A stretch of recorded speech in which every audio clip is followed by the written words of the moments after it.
신앙생활이라는 것이 현실을 부인하고 하늘에 그냥 천사처럼 날아다니고 하는 그런 꿈꾸면서 사는 것이 신앙생활이 아닙니다.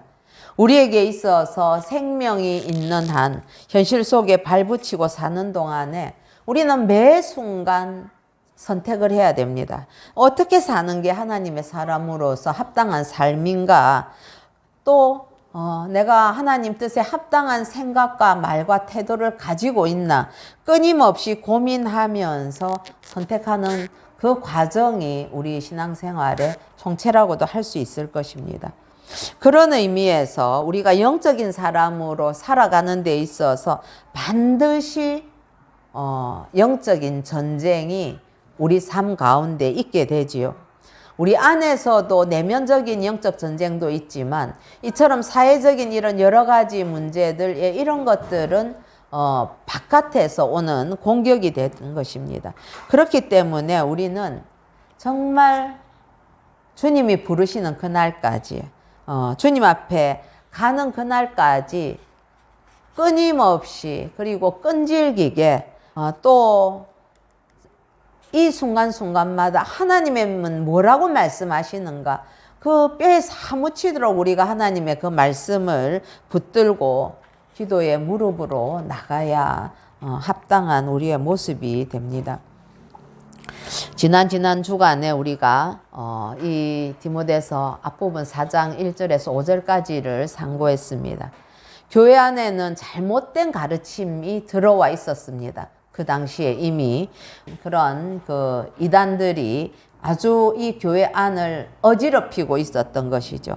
그래서 거기에서는 이제 먹는 것도 먹지 않고 금식하고 그다음 결혼도 안 하고 이렇게 하는 게 거룩한 거다 하는가 하면, 또 한쪽에서는 우리는 이미 구원받은 자들이기 때문에 마음대로 우리 쾌락을 누려도 우리 구원이 취소되지 않을 것이라는 그런 금욕주의와 쾌락주의가 함께 들어와 있었던 것이죠. 그래서 성도들은 이런 가르침에 대해서 많은 영향을 받고 있었던 겁니다.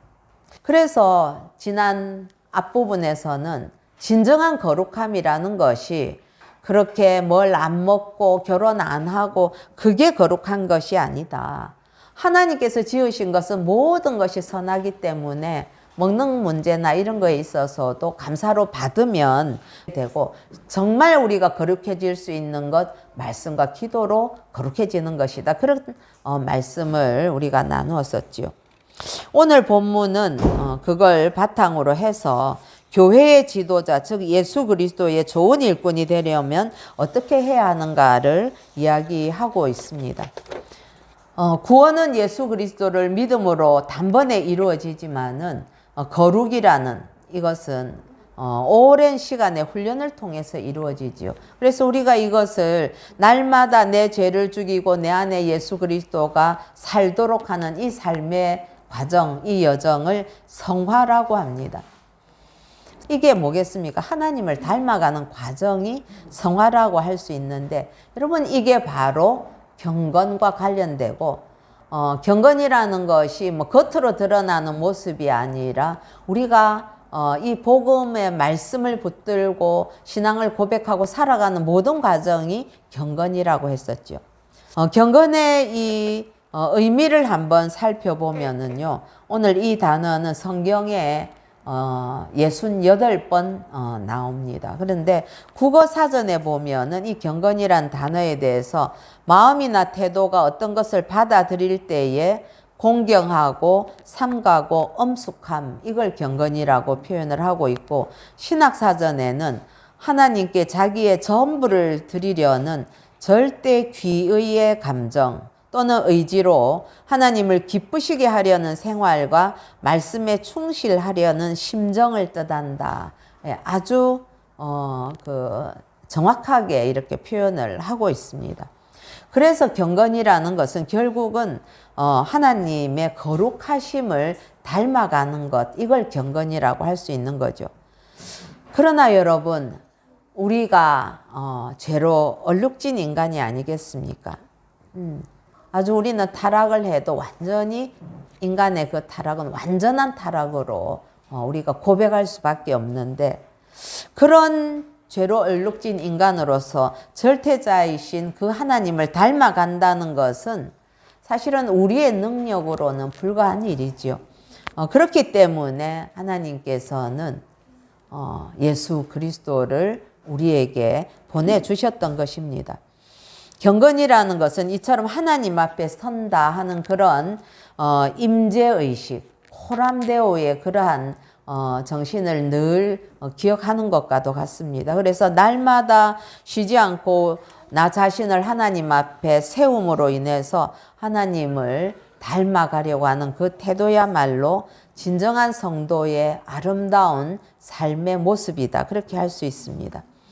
우리가 작년에 많이 묵상했던 베드로서에 보면 베드로 사도는 신의 성품에 참여하라 그렇게 얘기하면서 경건의 덕목들을 이야기를 했지요. 그래서 베드로후서 1장 5절에 보면 그러므로 너희가 더욱 힘써 너희 믿음의 덕을, 덕의 지식을, 지식의 절제를, 절제의 인내를, 인내의 경건을, 경건의 형제 우애를, 형제 우애의 사랑을 더하라. 그러면서 하나님의 신성한 그 성품에 참여하라고 우리를 권면했습니다.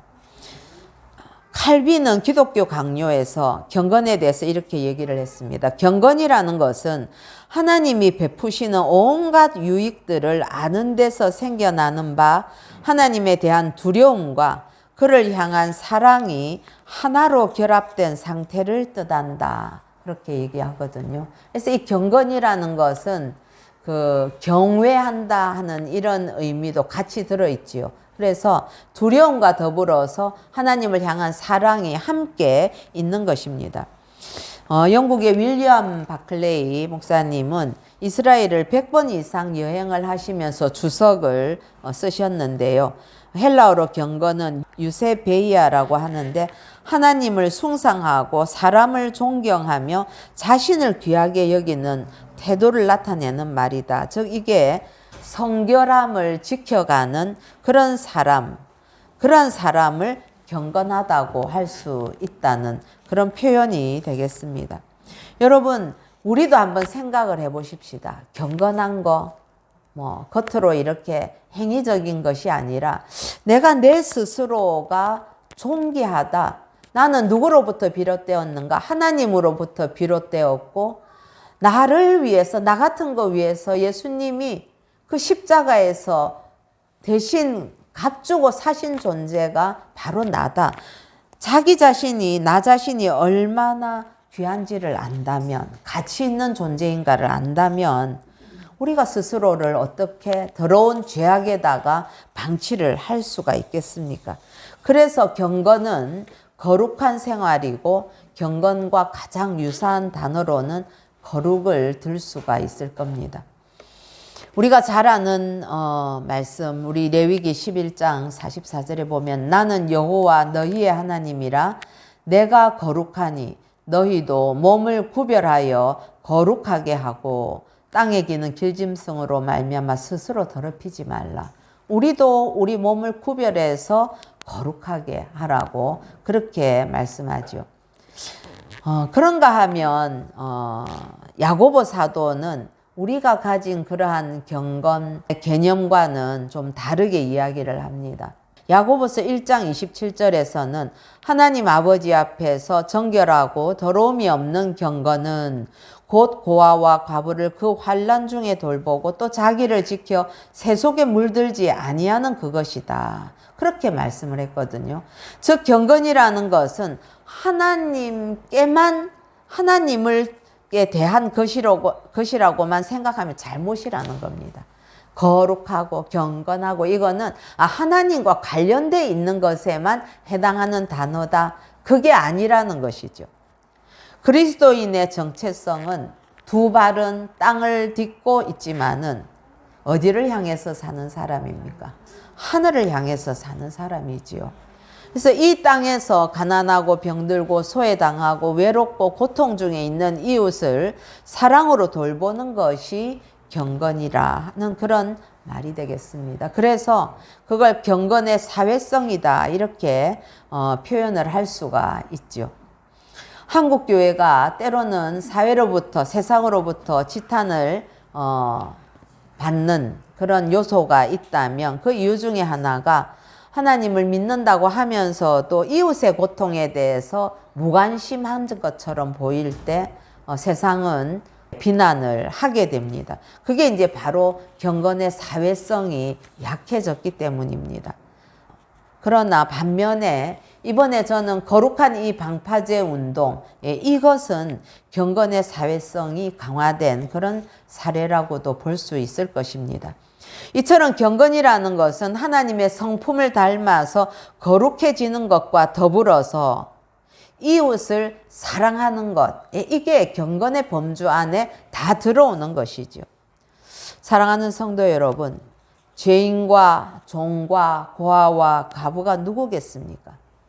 원래 우리가 주를 알기 전에 그러한 자였지요. 그런 내가 예수 그리스도의 십자가의 은혜로 값없이 구원받았다는 그 사실을 감격하면서 나와 같은 그런 처지에 있는 나의 예전의 내 모습과 같았던 그런 처지에 있는 이웃들을 조건 없이 사랑하는 것, 그게 경건입니다. 즉 참된 경건이라는 것은 삶 속으로 드러나고 그리고 증거되어야 하는 것이죠. 그래서 이 경건은 혼자만 거룩한다고 그 사람이 경건이 아니라 그 사람의 삶을 봐야 저 사람은 정말 거룩한 경건한 사람이구나. 우리가 그렇게 분별할 수 있다는 말씀입니다. 그런 의미에서 여러분들 주변에 내가 사랑으로 섬길 자가 없는지 늘 돌아보시기를 권면합니다. 두 번째, 이 경건은 버리는 것이라고 오늘 말씀을 하고 있습니다. 경건에 이르려면 버릴 것이 있는데 우리 7절 같이 한번 읽어보십시다. 시작. 망령되고 허탄한 신화를 버리고 경건에 이르도록 내 자신을 연단하라. 예. 믿음이라는 것이 그렇습니다. 본질적으로 이 채우는 소유가 아니라 버리는 것이 믿음입니다. 그래서 신앙생활도 버릴 것을 버릴 수 있을 때에 성결함에 이르게 되는 것이죠. 늘 이렇게 우리가 참 자주 나누는 이야기이기도 하지만은 아무리 불경이라 하더라도 여러분, 우리가 태어나서 이때껏 살아온 이래로 지금처럼 우리가 풍요를 누리는 때는 없었던 것 같습니다. 예. 물건이 집집마다 넘치고 특히 재활용하는 날에 나가보면은 멀쩡하게 쓸만한 것들, 그리고 누군가 이사 오고 나갈 때 보면은 얼마나 쓸만한 물건들로 가득 차는지 모릅니다. 그럼에도 사람들의 욕구는 끊임없이 더 비싸고 좋은 것들로 채우고 싶어 하지요. 그런데 디모데후서 2장 20절과 21절에 보면 예수님의 생각은 다르다는 걸 알 수 있습니다. 큰 집에는 금그릇과 은그릇뿐만 아니라 나무그릇과 질그릇도 있어서 귀하게 쓰이는 것도 있고 천하게 쓰이는 것도 있나니 그러므로 누구든지 이런 것에서 자기를 깨끗하게 하면 귀히 쓰는 그릇이 되어 거룩하고 주인의 쓰심에 합당하며 모든 선한 일에 준비함이 되니라. 그렇게 말씀하고 있거든요. 그렇습니다. 하나님께 쓰임받는 그릇이라는 것은 비싼 그릇이 아니라 깨끗한 그릇이라는 것입니다. 우리가 일상에서도 아무리 큰 그릇이라 하더라도 거기에 막 더러운 게 가득 담겨 있으면 사용할 수 없는 것과 같은 이치가 되는 것이지요. 그렇기 때문에 우리가 버릴 것을 버리고 청빈한 삶을 추구하는 것이 그리스도인으로서는 우리의 경건을 유지하는 데 유익한 일입니다. 가볍게 비우는 삶. 요즘은 이렇게 미니멀리즘이라고 해가지고 필요하지 않은 것은 다 버린다고 하더라고요. 그래서 버릴 수 있는 게 건강한 것 같습니다. 저는 이게 늘 숙제인데 이번에 우리 목사님과 장로님 까미노길 걸으시면서 이거는 버리는 연습하는 순례길인 것이죠. 왜냐하면 짐이 무거우면 거릴 수 없기 때문에. 그래서 2개 갖고 갔던 거 전부 다 하나로 다 줄이고, 만약을 대비해서 갖고 갔던 약이니 뭐니 뭐 고춧가루 이런 거 죄다 다 나눔 통에다가 다 두고 정말 간편하게 해서 그렇게 다니신다고 하더라고요. 그런 원리를 우리가 경건에 적용되는 영역이라고 볼 수 있겠습니다. 7절에서는 그런데 버려야 할 것으로 뭘 이야기하고 있느냐 하면 망령되고 허탄한 신화를 버리고 그렇게 얘기했습니다.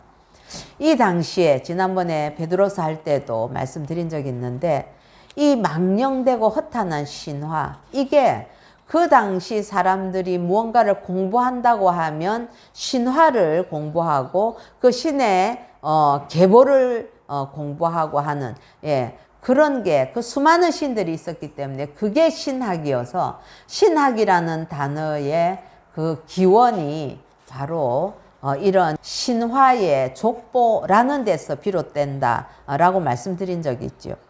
즉 그래서 망령되고 허탄한 신화를 버리라고 이야기를 하는 것이죠.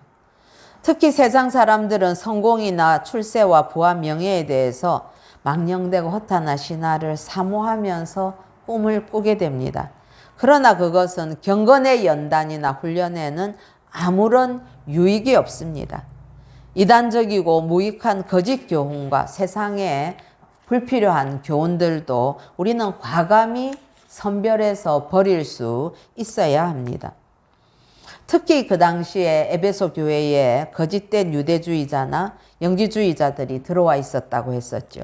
그래서 육은 추하고 악하다고 보고 그 다음에 영은 좋은 것이다 이래서 아주 영과 육을 이분법적으로 생각하는 그런 사고를 가졌기 때문에 극단적인 그런 금욕주의자들이 있었던 것입니다.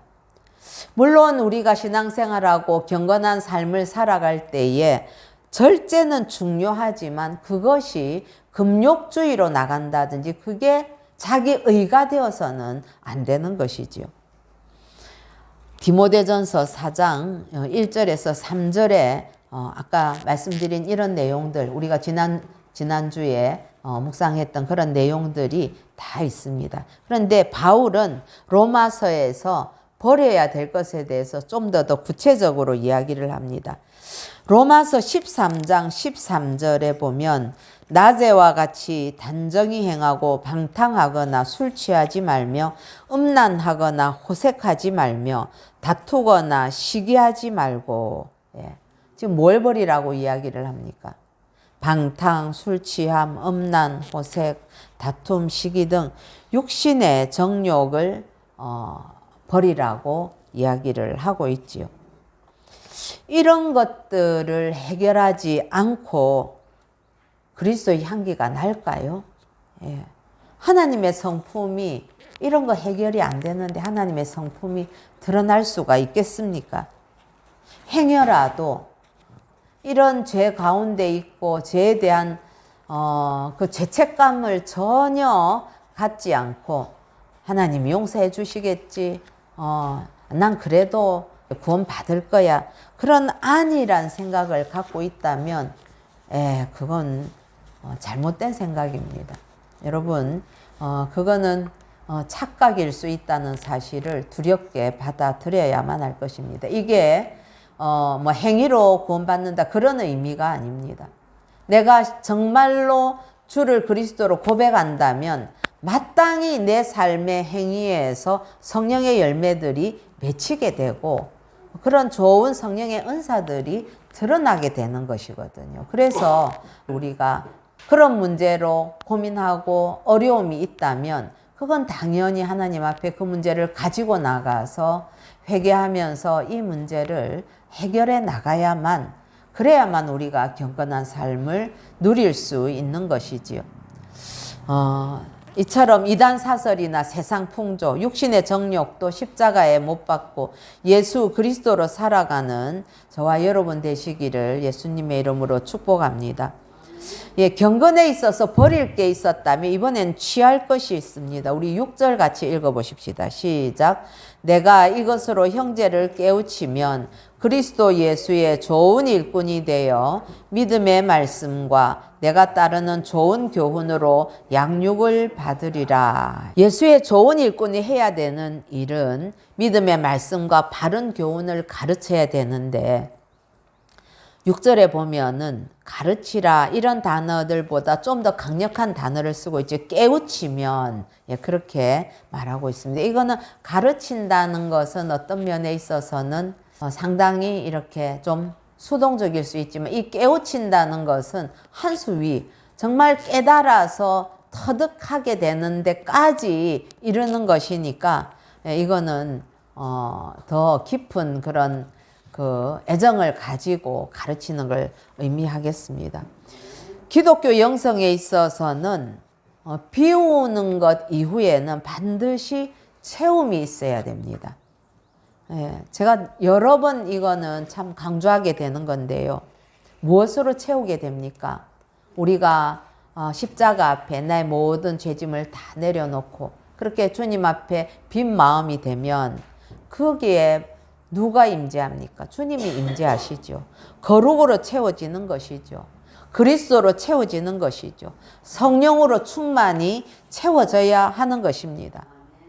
그래서 누가복음 11장 24절에서 26절에 보면 더러운 귀신 이야기를 예수님께서 하신 겁니다. 더러운 귀신이 사람에게서 나갔을 때 물 없는 곳으로 다니며 쉬기를 구하되 얻지 못하고 이에 이르되 내가 나온 내 집으로 돌아가리라 하고 가서 보니 그 집이 청소되고 수리되었거늘 깨끗하게 다 비워졌거든요. 가서 저보다 더 악한 귀신 7을 데리고 들어가서 거하니 그 사람의 나중 형편이 전보다 더 심하게 된다. 그렇게 비유로 말씀하신 것 아니겠습니까? 사랑하는 성도 여러분, 영적인 문제에 있어서는 중간지대가 없습니다. 네, 성령 아니면 악령입니다. 네, 성령 아니면 귀신입니다. 네, 그래서 영적 전쟁이 조금도 물러설 수 없이 치열한 것입니다. 더러운 것을 버렸다면 거기에 무엇으로 채워야 되겠습니까? 하나님의 말씀으로 우리가 채워야 되는 것 아니겠습니까? 그래서 경건은 오직 말씀으로 가능한 것이죠. 믿음의 말씀과 내가 따르는 그 좋은 교훈으로 양육을 받을 거다 했는데 가르치면서도 본인도 또한 성장하게 된다는 말씀입니다. 그래서 궁극적으로는 말씀을 따라가서 살아가는 것, 이게 경건인 것이죠. 경건이 복잡한 것이 아니라 바울은 그동안에 자신이 가르친 하나님의 말씀으로 깨우치게 되면 그러면 그리스도 예수의 좋은 일꾼이 될 수 있다고 그렇게 말씀을 하면서 그리스도의 일꾼은 말씀을 깨닫고 말씀으로 훈련을 받음으로 만들어진다라고 말씀합니다. 여러분, 우리가 우리 교회에서도 원칙을 가지고 있습니다. 교회 우리 성도로 등록을 하게 되면 교역자들과 1:1 제자 양육을 꼭 받기를 권하고 있고 이 과정을 거치지 않으면 우리가 또 중직자로 세우는 것은 반드시 이 과정을 거치도록 그렇게 스스로 우리가 내규를 정하고 있는 것이 이런 요소들이 매우 중요하기 때문에 그런 것입니다. 오늘 본문에서 바울은 경건에 이르도록 내 자신을 연단하라라고 하는데 7절에 보면 아까 읽은 대로 망령되고 허탄한 신화를 버리고 경건에 이르도록 자신을 연단하라. 연단이란 단련하라 이런 말이지 않습니까? 이거는 그나조라는 그런 단어인데 연습하다, 훈련하다 이런 의미를 가지고 있습니다. 그래서 우리가 독일의 그 중학교 과정을 김나지움이라 이렇게 얘기를 하는 것이 다 훈련하고 연습한다는 그런 과정이다. 이런 것을 강조하기 위한 표현이죠. 그러면 우리가 경건하려면 뭘 연습하고 훈련해야 되는가 하는 겁니다. 첫 번째로는 기도와 구제에 힘을 써야 되겠죠. 여러분, 경건한 사람이었던 고넬로 이야기 생각하시면 될 겁니다. 기도와 구제에 힘쓰고 두 번째로는 말씀에 순종하고 신앙생활에 힘을 써야 할 것입니다. 세 번째로는 말을 절제할 수 있어야 됩니다. 야고보서 1장 26절은 누구든지 스스로 경건하다 생각하며 자기 혀를 제갈 물리지 아니하고 자기 마음을 속이면 이 사람의 경건은 헛것이다. 이렇게 말씀했습니다. 여러분 신앙생활 하면서 이 말의 문제 이거는 참 너무나 중요한 문제이죠. 그래서 우리가 웬만하면 차라리 말을 안 하는 게 더 나을 때가 훨씬 많습니다. 그래서 여러분 이런 말이 있죠. 쏟아버리면 담을 수 없는 것 세 가지가 서양에서 뭐라고 얘기하는가 하면 물 쏟으면 못 담고, 두 번째 오리털, 이 오리털이 막 가벼워가지고 한번 이게 부르륵 다 쏟아지면 담을 수가 없대요. 세 번째로는 말은 쏟아지면 담을 수가 없는 것이죠. 그래서 여러분 우리가 말을 할 때마다 꼭 한 번 더 생각해 보십시다. 1, 2, 3초. 첫 번째, 이거 꼭 해야 되는 말인가? 내가 이거 꼭 해야 되는 말인가? 두 번째, 지금 해야 되는 말인가? 나중에 해도 되는 말 아닌가? 그 시기에 대해서. 세 번째, 유익한가? 이게 서로에게 유익한가? 그거를 한 번 더 생각해 보고 3초 동안.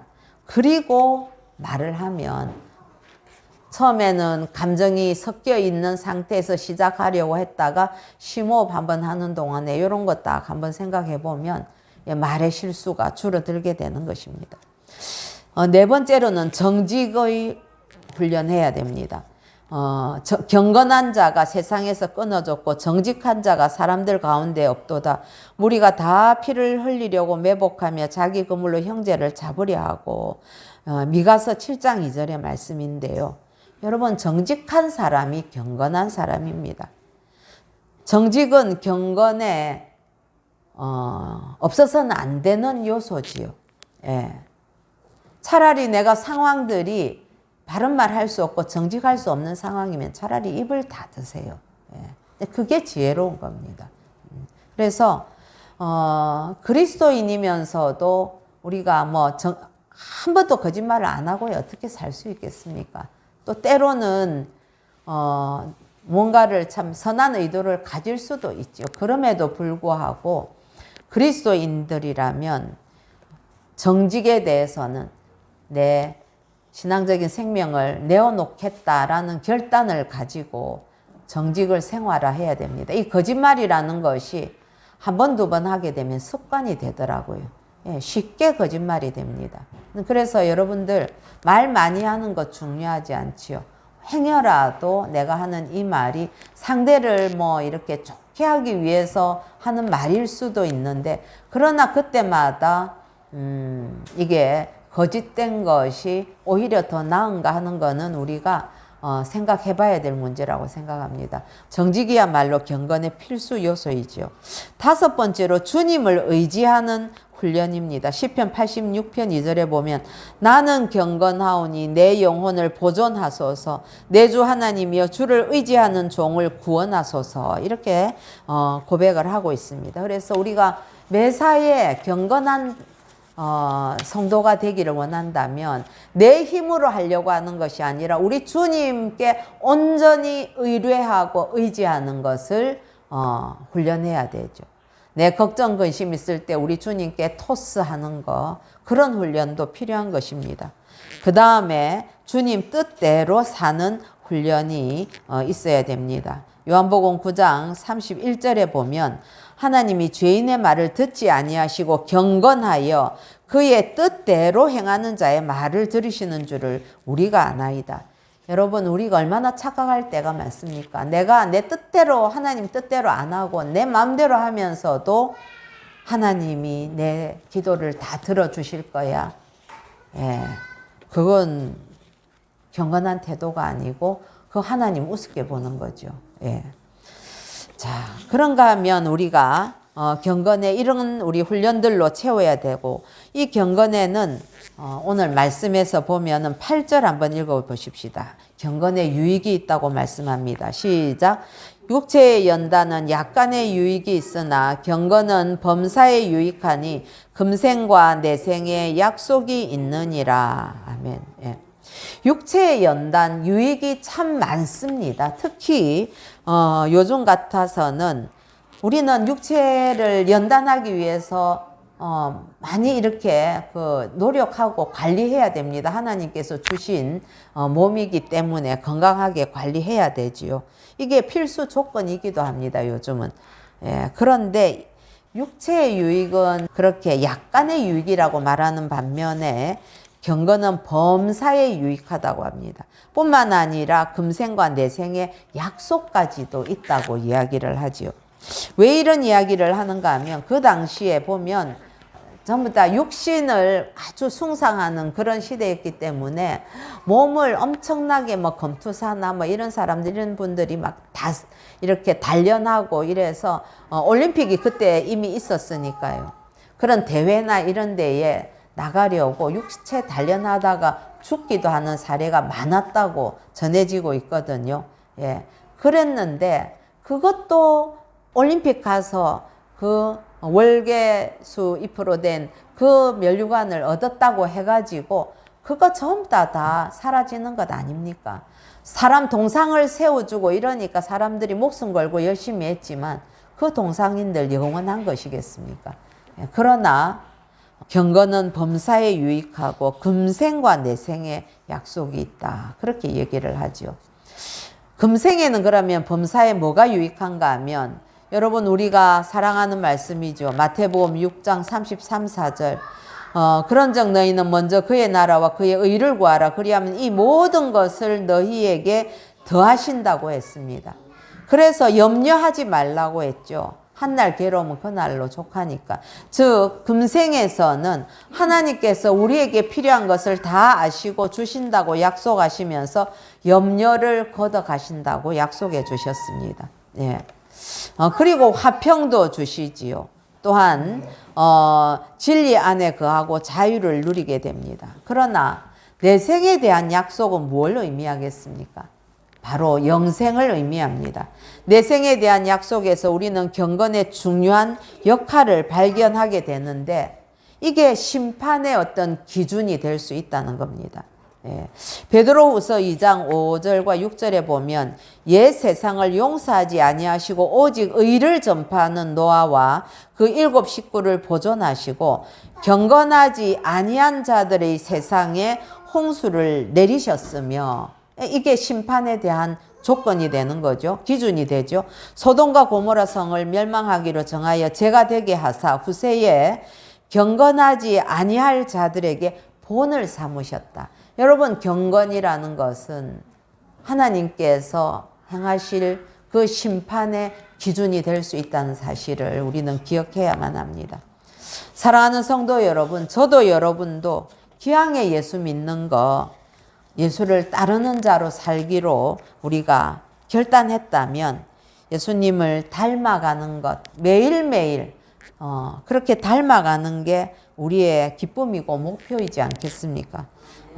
올해는 주님을 닮아가기 위해서 우리가 더욱더 더 경건에 힘쓰며 버릴 거 버리고 취할 거 취하며 영원한 약속인 영생을 이 땅에서부터 누리고 사는, 그래서 날마다 주님을 더 닮아가는 저와 여러분 되시기를 예수님의 이름으로 축복합니다.